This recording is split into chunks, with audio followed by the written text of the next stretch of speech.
Organizational behavior management. What is organizational behavior?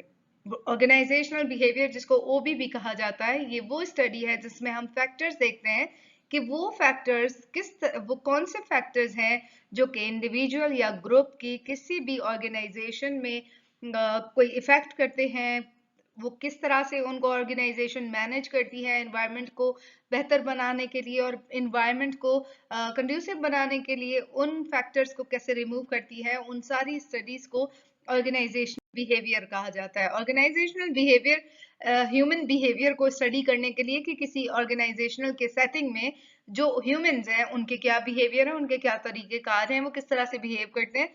ये वो study है जिसमें लोगों के इंटरेक्शन को देखा जाता है, इंडिविजुअल या ग्रुप्स में वो कैसे इंटरेक्ट करते हैं, किस तरह से आपस में मेल जोल रखते हैं।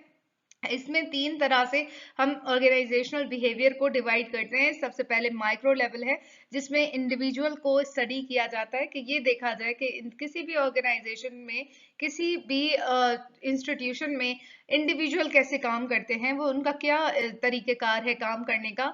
उसके बाद जो सेकेंड लेवल आती है दैट इज मैसो लेवल, जिसमें हम ग्रुप लेवल पे देखते हैं कि किसी ऑर्गेनाइजेशन में ग्रुप्स कैसे काम करते हैं। और उसके बाद थर्ड लेवल आता है मैक्रो लेवल या ब्रॉडर लेवल, जिसको कहा जाता है ऑर्गेनाइजेशन किस तरह से काम करती है ओवरऑल।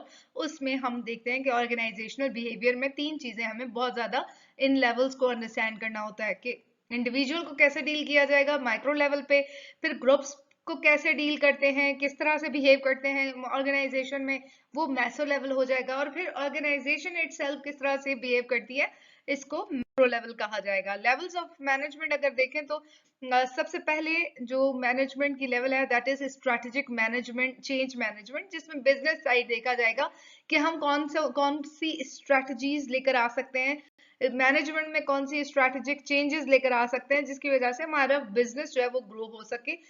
फिर IT management, IT change management है, जिसमें आईटी साइड को देखा जाएगा कि वो कौन सा इंफॉर्मेशनल टेक्नोलॉजी यूज की जाए जिसकी वजह से हमारी जो मैनेजमेंट है उसमें थोड़ी सी चेंज लेकर आ सकें या हम उसकी वजह से अपनी ऑर्गेनाइजेशन को बेहतर बना सकें।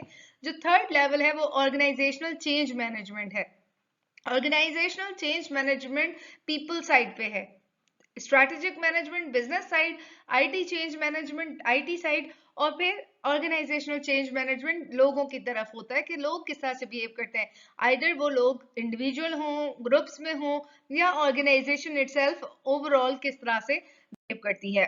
गोल क्या है ऑर्गेनाइजेशनल बिहेवियर का कि सबसे पहले हम डिस्क्राइब करते हैं, हम ये हमारी किसी भी ऑर्गेनाइजेशन का जो गोल है वो ये है कि हम सिस्टमैटिकली ये डिस्क्राइब करें कि लोग कैसे बिहेव करते हैं। डिफरेंट वैरायटी ऑफ कंडीशंस आ जाती हैं, उनमें क्या क्या किस तरीके से उनके बिहेवियर्स सामने आते हैं और या किस तरह से वो बिहेव करते हैं। उसके बाद अंडरस्टैंड करना कि क्या इसकी जरूरत है कि हम अंडरस्टैंड करने हमें करना चाहिए कि लोग कैसे बिहेव करते हैं। और अगर हम लोगों को उनके बिहेवियर को असेस कर रहे हैं तो वो हमें इसलिए भी जरूरी हो जाता है ताकि हमें पता चल सके कि लोगों की फ्रस्ट्रेशन क्यों है, लोग क्यों किसी चीज के पीछे सही काम नहीं कर रहे हैं, ऑर्गेनाइजेशन में उनको क्या प्रॉब्लम्स आ रहे हैं, उस चीज को अंडरस्टैंड कर सकें ताकि उनके रीजन को जब हम अंडरस्टैंड कर सकेंगे, डायग्नोज कर सकेंगे कि ये रीजंस हैं जिनकी वजह से वो अपनी प्रोडक्टिविटी शो नहीं कर पा रहे, तो उसको फिर एलिमिनेट करना आसान हो जाता है। प्रिडिक्ट करने के लिए भी ऑर्गेनाइजेशनल बिहेवियर एक बहुत इंपॉर्टेंट रोल रखता है और उसका गोल ये भी है कि हम प्रिडिक्ट कर सके कि किसी भी इंपॉर्टेंट सिचुएशन में, किसी पर्टिकुलर सिचुएशन में जब कोई पर्टिकुलर एम्प्लॉय इस तरह से बिहेव करता है, अगर इस तरह की और सिचुएशंस आ जाती हैं फ्यूचर अपकमिंग में, इस तरह से कोई और चेंजेस आ जाती हैं तो वो किस तरह से बिहेव करेंगे।